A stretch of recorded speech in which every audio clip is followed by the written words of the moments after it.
who don't know the way of life.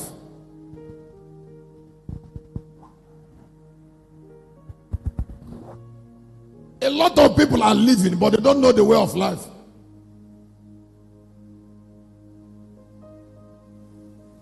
A lot of people are living, but they don't know what kills people. A lot of people don't know one dominion, but they don't know that dominion is a life. What you can keep is more important than what you can get. Life is all about keeping. No, it's all about keeping. Please, can you pay attention to me? When you look at the two lives, Pharaoh and Joseph, Joseph came into Egypt, came into the palace from prison. That means he had nothing. He had nothing that was in his hand. But there was so much in the personality of Joseph. I said, there was no money in the hand of Joseph, but there was so much in his person. There was so much intelligence. There was so much of seeing clearly. There was so much of vision. There was a lot of irreplaceable values that are eternal. I said there are so much eternal value in the person of Joseph. Value that no environment can ignore.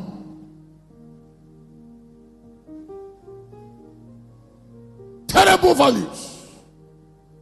There was a spirit. So when Joseph came into the palace, Pharaoh looked at a boy that has nothing and said, there is nobody like you in this kingdom. Somebody that came into the palace from prison, Pharaoh looked at him and said, you are irreplaceable. And he looked at somebody that had nothing and made him second in command, the prime minister. So what about all the rich men in Egypt?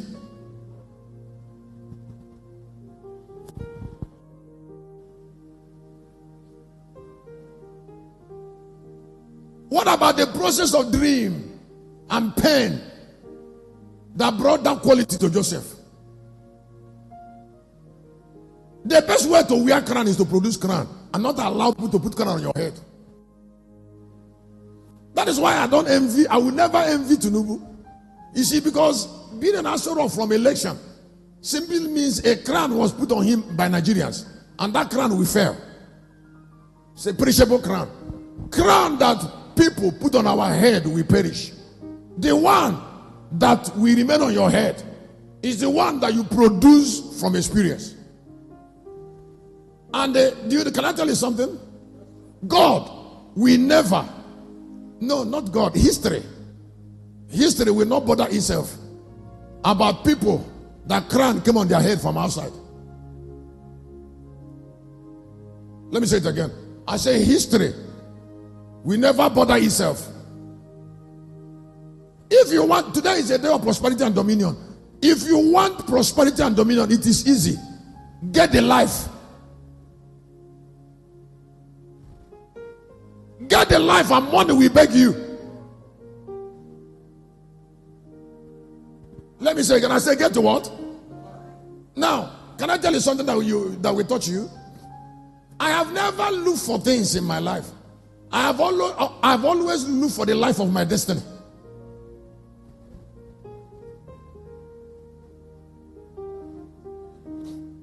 That is why when I told you that Galilee camp and here shall turn into a nation. Shall turn into a nation. I saw capital angels swearing at the entrance gate of Galilee by that junction there to ravage that village in a way they have never done in another 10 months. To punish darkness extremely, vehemently. Not from God's value, but from our value. It's not from money. It's from value that cannot be destroyed. Satan can destroy money. There are qualities he can't destroy.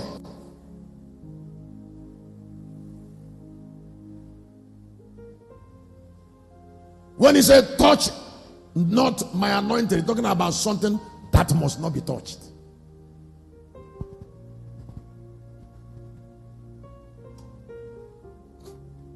My question is, does God teach everybody the way of life?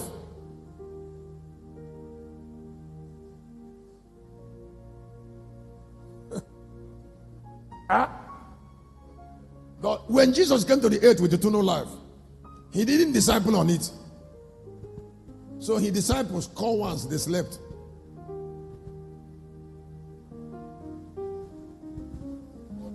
Because that knowledge is not meant to be taught. When Moses came to the earth and became a god, he didn't teach Aaron how to be a god. He didn't teach Joshua. Because that particular knowledge is not designed to be taught. There is no way I can teach the way of immortality to people who are not meant to be immortal, except in the ark. You don't teach people knowledge they can't relate with, because they don't have his life. When people choose the way they should live, there are things you must not teach them. Let me say again. I say, when people choose the way. That day I was there. I said, why will you share the sacred consecration of a union to a boy that chose a wife? And why will he enjoy it again? He had made choice against that type of life and its secrets. There is an oath and a secret that make a union. That oath and that secret must not be taught to a guy that chose a wife. Choosing a wife, I've already separated him from that knowledge. Teaching him that is inspiring him to divorce.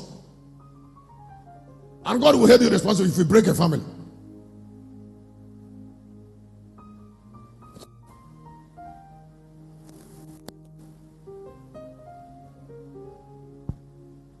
I don't know. And don't you know, the desire for some things is part of people's life. Yeah, there are these things we desire. It's part of life.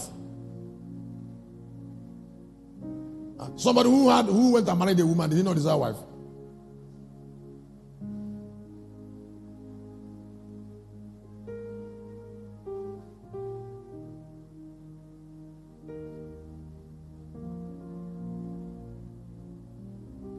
The grace of God in a man is a man's grace. It's a mystery. Let me explain it in a short time. Sometimes, you know, there was nothing that was done on earth in the midst of men that was not done through the grace of God in a man. And the drive I have here now is, you must not joke with something that the grace of God enables you to do. Let me say again. I said, you must not joke with something that the grace of God enables you. Because that grace of God in you is not your grace. Every one of us has grace that need to be developed. If God is telling you that he wants you to accomplish this thing, he wants you to accomplish this, he wants you to accomplish that, it is because you have grace to accomplish it. Now discover the grace and develop. If there is something that you are seeing clearly, you are seeing it from the heel of grace. So develop your grace. Now don't allow grace to be attacked by those who don't have it.